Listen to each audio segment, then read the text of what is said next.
Time vote दिए थे तो आपके दिमाग में क्या था? मुझे काफी अच्छा लग रहा है, तुम मुझे राहुल कहला रही हो। मुखिया बन जाओ। नहीं क्यों तो नहीं? पहले मेरी बात सुन लो आप। बिहार में बेरोजगार होने की वजह से मतलब बाहर जाना पड़ रहा उनको। बिहार में तो कुछ नहीं है, कॉलेजेस में वहाँ पे जाके एक्सेसिबिलिटी नहीं मिल पाती है। यहाँ पे तो रेप इतनी होती है, 6 महीने जेल हुआ उसके बाद छोड़ दिया जाता है उसको, फिर तो वही करेगा ना वो। हेल्थ इश्यूज़ हैं, सैनिटरी पैड से रिलेटेड इश्यूज़ हैं जो बिहार गवर्नमेंट ये कहती है कि हम फ्री में दे रहे हैं, वो अवेलेबल नहीं है हमारे लिए। वो बस कहने तक की स्कीम में वो बात रह गई है। वोट तो फ्री में मिलेगा, संविधान में लिखा है। हमारे यहाँ मर्डर बहुत ज़्यादा होता है, दिन दहाड़े मार देते हैं। बस है लेकिन इस पर चढ़ते नहीं कि लड़का लोग छिड़खानी करते हैं, टच कर देते हैं, कमेंट कर देते हैं। लाइट नहीं है, अंधेरे है।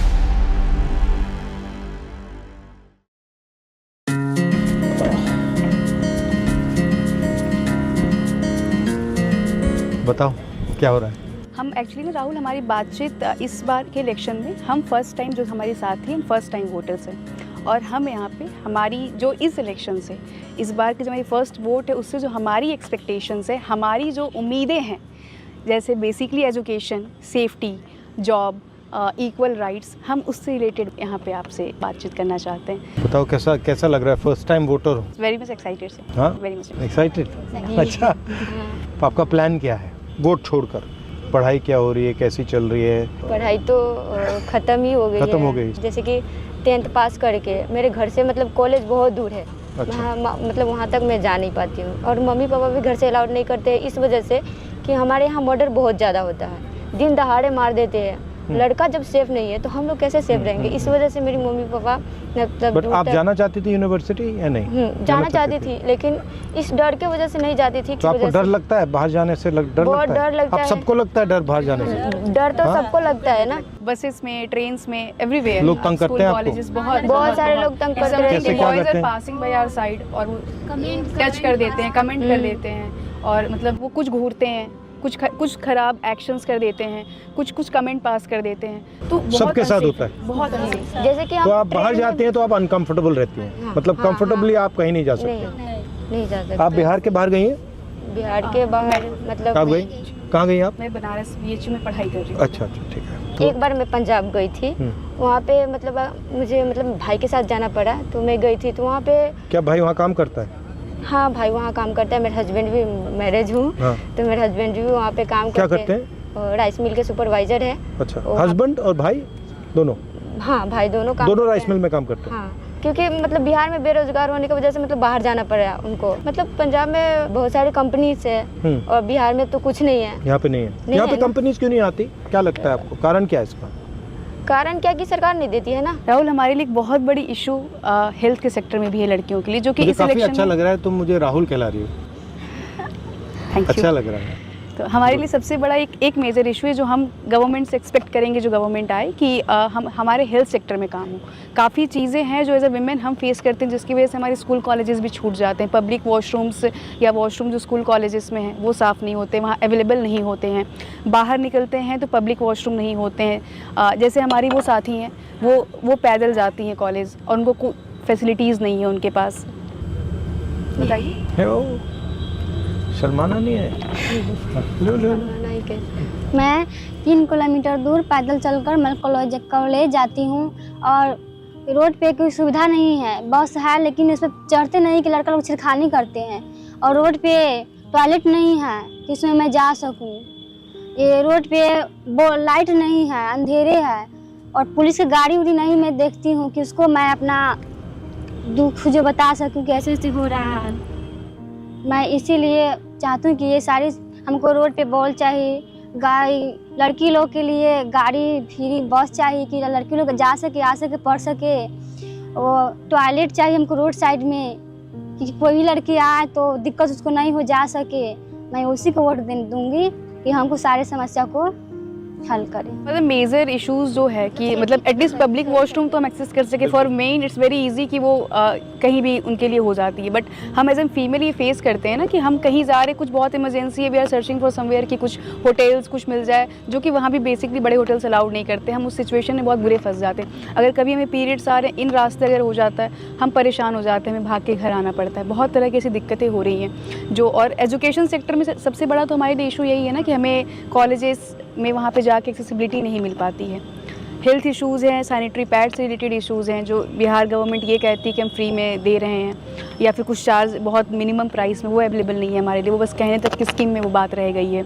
मुझे लगता है चाहे वो शिक्षा का सिस्टम हो, स्वास्थ्य का सिस्टम हो, वो सारा का सारा प्राइवेटाइज हो रहा है, और उसमें जो गरीब लोग होते हैं वो मतलब लाखों रुपए तो दे नहीं सकते हैं, नहीं दे सकते, तो वो फंस जाते हैं बीच में। तो मुझे लगता है कि जो हाई क्वालिटी सरकारी एजुकेशन है, हाई क्वालिटी सरकारी अस्पतालें हैं, उन पे भी फोकस होना चाहिए। कोई बीमार हो जाता है, खेती करता है, वो 4, 5, 7, 10 लाख रुपए कहाँ से लाएगा? हार्ट का ऑपरेशन करवाना हो, कैंसर हो जाए, कैसे लाएगा? वो ला ही नहीं सकता। तो उसके लिए तो आंसर सरकारी अस्पताल है, और कोई आंसर ही नहीं है। तो सरकारी अस्पताल में भी जाते हैं तो वहाँ पे भी जाते हैं तो बहुत ऐसे बेकार क्वालिटी है। ऐसा बोलते हैं कि जांच तो कर देते हैं, लेकिन फिर भी बोलते हैं कि जाओ प्राइवेट से दवा लेकर आओ। इस सरकारी हॉस्पिटल का किस काम का है? जो मतलब मुझे दवा भी प्राइवेट से खरीद के लेना पड़ता है, सिर्फ वो देख रहा है मुझे वही है, और उसके बाद दवा या जांच हो, जैसे कि खून जांच हो, एक्सरे हो, ऐसे ही मतलब ये सब प्राइवेट से करवाना पड़ता है। तो क्या करोगी बाद में, क्या करोगी एक बार आपका पूरा एजुकेशन खत्म हो गया? मैं डॉक्टर बनना चाहती हूँ। अभी मैंने 12th पास आउट किया है और नीट की प्रिपरेशन कर रही हूँ, और आगे मेरा ड्रीम है MBBS। और MBBS का ऐसा है कि MBBS के लिए सीट नहीं है, गवर्नमेंट सीट बहुत कम है। लगभग हर साल 25 लाख प्लस बच्चे एग्ज़ाम में के लिए एलिजिबल होते हैं, बट सीट गवर्नमेंट सीट 55,000 सी है। तो मैं ये चाहूँगी कि हमारे जो भी गवर्नमेंट हो नेक्स्ट हो, वो हमें सीट्स ज़्यादा कम से कम प्रोवाइड करें, क्योंकि बहुत सारे बच्चे ऐसे होते हैं वो डिज़र्व करते हैं बट उन्हें सीट नहीं मिल पाता। और कभी कभी ऐसा हो जाता है जैसा कि पिछली बार हुआ, NTA ने क्या किया था, तो इस वजह से जिस बच्चे को मतलब जो बच्चा डिज़र्व करता था वो भी नहीं कर और पाया। ये यहाँ पे बिहार में काफ़ी पेपर लीक हो जाता है, कैंसिल हो जाता है, कभी जी। पेपर कैंसिल हो रहा है, कभी और जैसा कि भैया मतलब ये तो चलता जाता है, ड्रामा चलता और रहता जैसा है। कि भैया आप जानते हैं कि बिहार एजुकेशन के मामले में अब भी बहुत पीछे है, खास करके बिहार की लड़कियां बहुत पीछे हैं। और कहीं ना कहीं इशू ये है कि हमारे गांव में स्कूल नहीं है, कॉलेज नहीं है, जिसके कारण हम अपनी एजुकेशन इनकम्प्लीट कर पाते हैं, नहीं कर पाते। और कहीं बाहर जाके करना हो तो फैमिली अलाउ नहीं करते हैं। अगर वो चीज़, वो सुविधा अगर हमारे गांव में हो, हमारे गांव में अगर स्कूल हो, कॉलेज हो, तो हम कर पाएंगे, हम अपनी एजुकेशन कंप्लीट कर पाएंगे।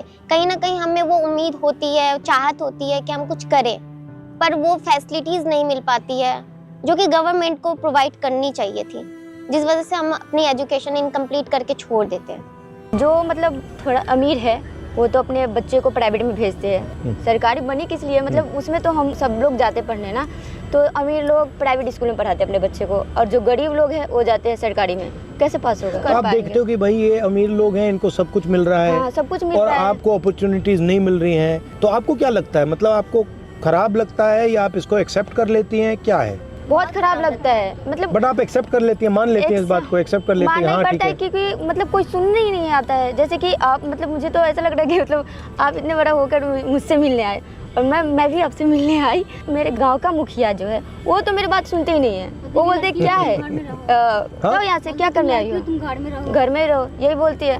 और बोलते हैं कि मतलब क्या करना है, ये क्या भी करना आइडिया है? बहुत सारे लोगों के माइंड में है कि भैया लड़की है तो घर में रहो। कहाँ पे अति कर रही हो, काहे के लिए इतना अति कर रही हो? जाइए आप घर पे डांट के मिलगा देती है। पढ़ लिख के चूल्हा ही फूक रहा है। और कहीं ना कहीं हम आवाज़ उठाते हैं, अगर हम कहीं पे जाते हैं आवाज़ उठाने के लिए, तो वहाँ पे बोलते हैं लोग कि बहुत बड़ी नेता हो गई हो क्या, यही बोला जाता है। तुमसे बोला हाँ तो तुमने बोलते क्या हैं। बोला, जवाब क्या दिया? हाँ हमने हो ये- गई हूँ। हाँ बिल्कुल, क्योंकि जो हमारा अधिकार है वो तो हमें चाहिए। सरकार बोलती है कि आधी आबादी, लड़कियां आधी आबादी है, तो फिर आधी आबादी को वो क्यों नहीं मिलता? जो भी है उसमें भी पैसा ले रहे हैं। मतलब हम लोग वोट किस लिए देते हैं कि हमें फ्री में नौकरी मिले। वहाँ पे भी अगर हम छोटा सा भी छोटा नौकरी, जैसे कि आंगनबाड़ी का भी नौकरी लेने जाते हैं, तो वहाँ पे 2 लाख, 2.5 लाख, 5-5 लाख तक मुझे मतलब पैसा देने के लिए बोलते हैं, फिर नौकरी लो। बोलना चाह रहे थे कि महिलाओं, हम सुने हैं, मोबाइल पर देखे हैं कि महिलाओं के लिए और किशोरियों के लिए सैनिटरी पैड फ्री में दिया जाता है, पर हमारे यहाँ तो कुछ भी ऐसा है ही नहीं, कुछ मिलता ही नहीं है। इसके कारण हमारे गांव और टोले मोहल्ले में देखते बहुत सारी महिला हमेशा बीमार रहती है। अब बीमार के कारण वो अस्पताल जाती है तो एम्बुलेंस बुलाती है, उसमें भी खर्चा देना पड़ता है। आशा को बुलाया तो वो भी खर्चा मांगती है। सरकारी अस्पताल पे जाए तो सरकारी अस्पताल में अच्छी मतलब कि क्वालिटी नहीं रहती है। जांच वगैरह करने के लिए प्राइवेट में भेज दिया जाता है। तो फ्री में देना चाहिए सैनिटरी नैपकिन, फ्री में देना चाहिए, हर मंथ देना चाहिए। मेरा कहना ये कि फ्री में नहीं तो कम से कम रेंज में भी दिया जाए, तो हर घर जो उसे तो लग्जरियस प्रोडक्ट सके। गवर्नमेंट क्लेम कर चुकी है ना, जिसका टैक्स वो ले रही है, उस पर भी टैक्स होते हैं हमारे लिए, तो वो हमारी सबसे नीडेड चीज़ है। हर मंथ उसकी ज़रूरत होती है हमें, हर मंथ ज़रूरत पड़ते तो हर मंथ मिलना चाहिए।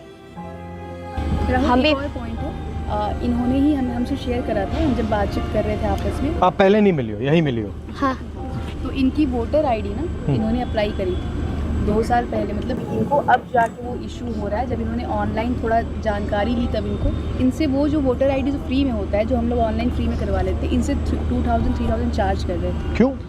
क्योंकि मतलब मुझे आइडिया BLA करा रहा था कौन? Corruption type. हाँ, मुझे नहीं, मैं नहीं जानती कि वो कौन था, क्योंकि मैं अपने ससुराल से थी तो मेरी सास लेकर गई थी, तो वहाँ पे मुझे नहीं पता कि वो कौन था, लेकिन मांग रहे थे 2000-3000 ऐसे करके पैसा दो, उसके बाद मैं बना दो। तो मैं बोली इतना तो मेरे पास है नहीं कि मैं दे सकती हूँ उनको, तो मैं बोली चलो ठीक है छोड़ ही देते हैं, क्योंकि था ही नहीं पैसा, तो हम कहाँ से दे उसको। अभी मतलब समझ में आया कि ये फ्री में हो रहा है, तो मैं ऑनलाइन वोट तो अप्लाई। फ्री में मिलेगा, संविधान में लिखा है हर व्यक्ति को एक वोट फ्री में मिलना चाहिए। आधार में भी यही हो रहा है, नौकरी भी फ्री में मिलना चाहिए ना। नहीं तो वोट तो इसलिए देते हैं ना, नौकरी भी फ्री में मिलनी चाहिए हमें, क्योंकि वोट हम किस लिए देते हैं। जो ये हिंदुस्तान में इतनी नफरत फैल रही है, हिंदू मुस्लिम, एक जात को दूसरी जात से लड़ाया जाता है, इसके बारे में क्या सोचती हैं आप?